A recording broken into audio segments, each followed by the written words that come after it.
Hello friends, मैं सौरभ और आज मैं फिर से आपका स्वागत करता हूं आपके प्यारे से YouTube channel Saurabh science world में।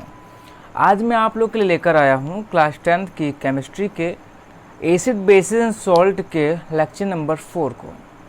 आज के इस लेक्चर में हम जानने वाले हैं कि जब भी एसिड रिएक्ट करते हैं मेटल से तो क्या होता है प्रोडक्ट, और यहाँ पर हम जानने वाले हैं कि ऐसी रिएक्शंस में क्या हो सकता है और उनके क्या क्या एक्सेप्शंस हैं, क्योंकि सभी मेटल सभी एसिड से रिएक्ट नहीं करते हैं, या फिर ये कहते हैं कि हर एसिड एक ही तरह की केमिकल प्रॉपर्टीज़ को विद मेटल्स शो नहीं करता है।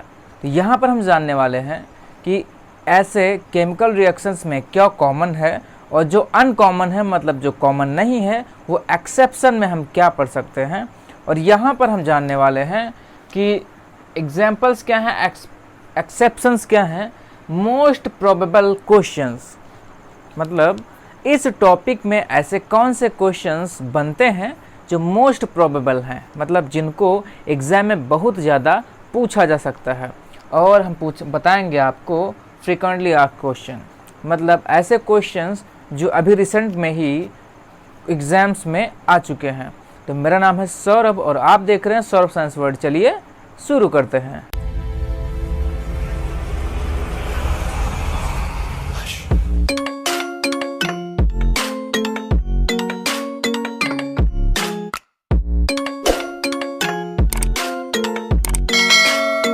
तो चलिए फ्रेंड, अब हम देखते हैं कि जब भी एसिड मेटल से रिएक्ट करता है तो वहाँ पर क्या प्रोडक्ट बनता है, और वहाँ पर इसके जो भी एक्सेप्शंस हैं और जो भी इम्पोर्टेंट टर्म्स हैं और जो भी इम्पोर्टेंट कॉन्सेप्ट हैं उसको हम यहाँ पर समझने का थोड़ा सा प्रयास करते हैं और चाहते हैं कि इसको थोड़ा सा आप तक हम अपनी बात को पहुँचाएँ।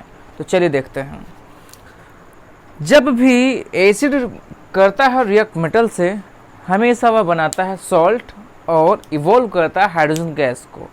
When acids react with metals then forms salt and evolves hydrogen gas.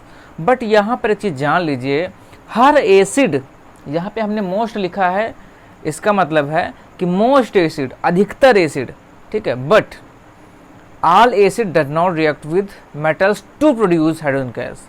React तो भैया सभी करते हैं, बट सब रिएक्ट करके हाइड्रोजन गैस को प्रोड्यूस नहीं करते हैं। तो कौन नहीं करते हैं, कौन करते हैं, उसको हम यहाँ पर समझ लेते हैं ध्यान से। चलिए, सबसे पहले यहाँ पे लिखा है most of the acid react with metals to produce metal salt and evolve hydrogen gas. Most of the acid, ठीक है। यहाँ पर जो नहीं करता है वो नाइट्रिक एसिड, और वो नहीं करता है हाइड्रोजन गैस को इवॉल्व, तो क्या करता है उसको भी हम आगे बताने वाले हैं। देखिए ध्यान से, यहाँ पर जिंक लिया है और Cl लिया है हमने एक्वस फॉर्म में, ठीक है। तो क्या बनाएगा, सॉल्ट बनाएगा ZnCl2 plus hydrogen gas evolve हो जाएगी। बैलेंस कर लीजिएगा।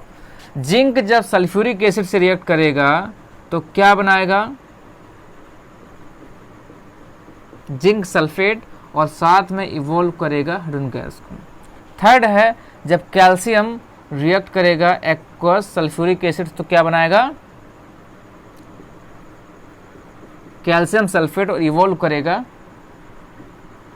H2 gas. मैग्नीशियम जब रिएक्ट करेगा सल्फ्यूरिक एसिड से एक्वस तो क्या बनाएगा,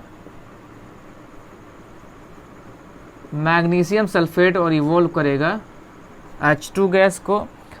और जब पोटेशियम रिएक्ट करेगा HCl से तो क्या होगा, तो यहाँ पर बनेगा आपका KCl और इवॉल्व करेगा H2 गैस। और यहाँ पर सोडियम भी रिएक्ट करेगा तो क्या बनाएगा, NaCl और इवॉल्व करेगा H2 गैस। और जब ये इससे रिएक्ट करेगा तो बनाएगा Na2SO4 और इवॉल्व करेगा H2 गैस। याद रखिए, यहाँ पर सोडियम और जो पोटेशियम है इसकी जो रिएक्शन होती है, this is very very very dangerous. क्यों? Note reaction of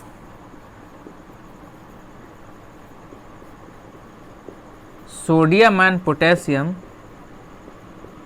with acids are very exothermic। so these reactions are dangerous.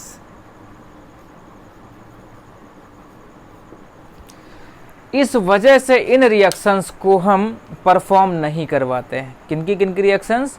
Sodium और पोटेशियम की रिएक्शंस को हम एसिड के साथ परफॉर्म नहीं करवाते हैं, क्योंकि ये बहुत ज़्यादा एक्सोथर्मिक होती हैं, हीट प्रोड्यूस करती हैं, और इस वजह से ये इंजरियस होती हैं, मतलब डेंजरस होती हैं for that person who perform that reactions. चलिए अगला, यहाँ पर हमने कहीं पर भी नाइट्रिक अम्ल का जिक्र नहीं किया है। क्या नहीं किया है? नाइट्रिक अम्ल का जिक्र नहीं किया है। याद कर लीजिए या फिर समझ लीजिए या फिर देख लीजिए, हर जगह यहाँ पर एक चीज़ कॉमन है जो कि है H2। क्या है भैया? H2। ठीक है, तो इतना मिटा दें। चलिए यहाँ पर क्या है, एक नोट डालिए, नोट में क्या डालेंगे? नाइट्रिक एसिड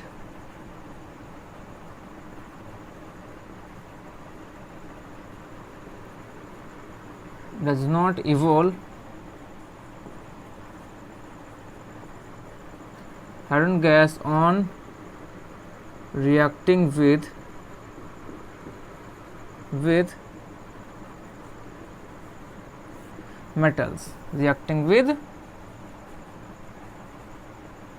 metals, तो आप सोच रहे होंगे कि क्या ये बिल्कुल भी हाइड्रोजन गैस प्रोड्यूस नहीं करते हैं? करते हैं भाई साहब, बिल्कुल करते हैं। सबसे पहला क्वेश्चन है कि क्या नाइट्रिक एसिड हाइड्रोजन गैस को प्रोड्यूस करेगा? नोट में डलवाया नहीं करेगा। ठीक है, तो दिमाग में क्वेश्चन आया तो बिल्कुल नहीं करेगा, मगर ऐसा नहीं है। तो यहाँ पर जो क्वेश्चन लिखा गया है, can we get hydrogen gas by reacting metal with nitric acid? ठीक है, यहाँ पर लिखना है नो। ठीक है, नो लिखना है।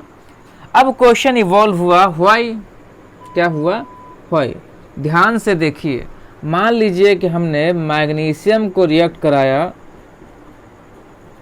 HNO3 से, नाइट्रिक एसिड से, तो यहाँ पे पहले तो सॉल्ट बन जाएगा और फिर यहाँ पर क्या बना?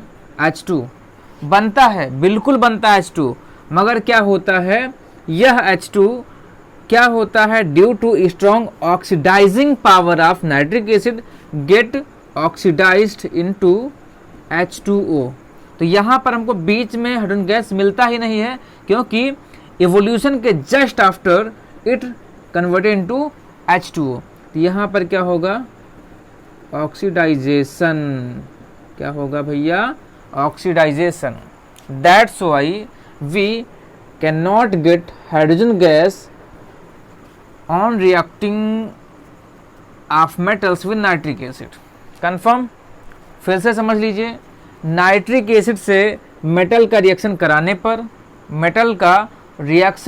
पर हमको हाइड्रोजन गैस इस वजह से नहीं मिलती है, क्योंकि नाइट्रिक एसिड के ऑक्सीडाइजिंग टेंडेंसी की वजह से ये हाइड्रोजन गैस को किस में कन्वर्ट कर देगा? ऑक्सीडाइज कर देगा हाइड्रोजन डाइऑक्साइड, मतलब वाटर में। कंफर्म? चलिए आगे देखिए, यहाँ पर दिया गया है इफ एनी कंडीशन, मतलब क्या ऐसी कोई कंडीशन है?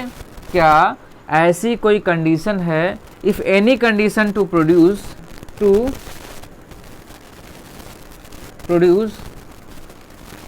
H2 by reaction of HNO3 and metal. भैया बिल्कुल कंडीशन है। वो कंडीशन क्या है, इसको हम यहाँ पे दिखाते हैं। वो कंडीशन है कि जब भी हम नाइट्रिक एसिड को लेंगे वेरी वेरी डाइल्यूट, मतलब कितना डाइल्यूट? 1% डाइल्यूट। कितना dilute? 1% dilute.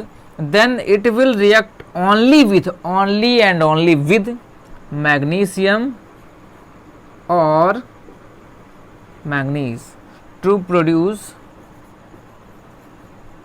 Salt and H2 gas.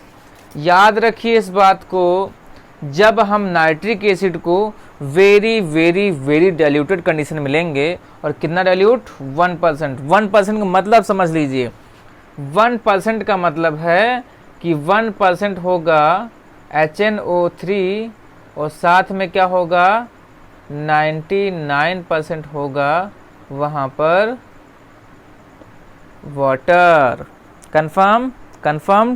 Confirmed. Okay, चलिए यहाँ पर नोट डालिए, note, when nitric acid is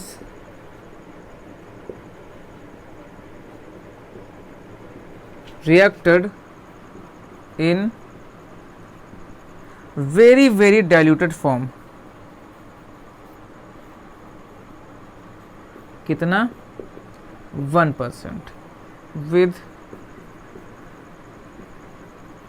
only magnesium or manganese, then produce H2 gas along with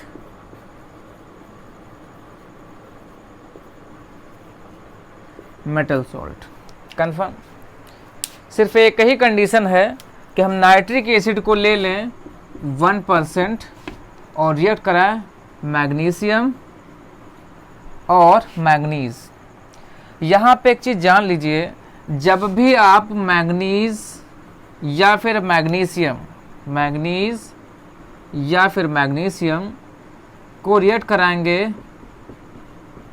HNO3 से, तो वहाँ पर आपको ऑप्शनल में दे सकता है कि सॉल्ट प्लस H2, तो यहाँ पर भाई साहब ये गलत हो जाएगा। जब यहाँ पर देगा 1% तब ये हो जाएगा करेक्ट। ठीक है, अब आप सोच रहे होंगे कि हमने भैया ये सीरीज क्यों लिख रखी है, ये सीरीज समझ लीजिए क्यों लिख रही है। इसको मिटा दें, पहले इसको मिटा दें। देखिए वो जो सीरीज है वो है मेटल रिएक्टिविटी सीरीज। ये क्या है भाई साहब,